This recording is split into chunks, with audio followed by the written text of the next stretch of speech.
ભાવનગર જિલ્લાના સિહોર તાલુકાના સોનગઢ ગામે આવેલા એકલિયા મહાદેવ તળાવમાં એક શખ્સ ડૂબ્યો હોવાની માહિતી મળતા સિહોર ફાયર વિભાગ સ્થળ ઉપર પહોંચીને તપાસ હાથ ધરી હતી, પરંતુ કશું મળી આવ્યું નહોતું। સોનગઢના એકલિયા મહાદેવના તળાવમાં બીજા દિવસે સવારે મહાનગરપાલિકાના ફાયર વિભાગને જાણ કરતા સ્થળ ઉપર પહોંચી હતી, જ્યાં એક શખ્સનો મૃતદેહ પાણીમાં તરતો મળી આવ્યો હતો, જેને પગલે સોનગઢ પોલીસ સ્ટેશનને જાણ કરવામાં આવી હતી।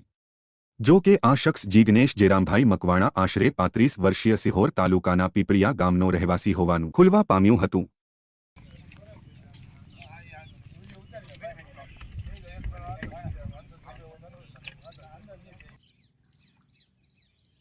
બસ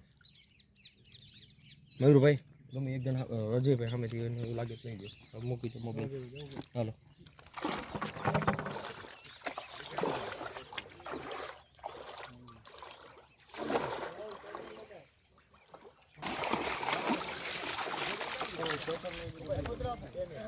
પછી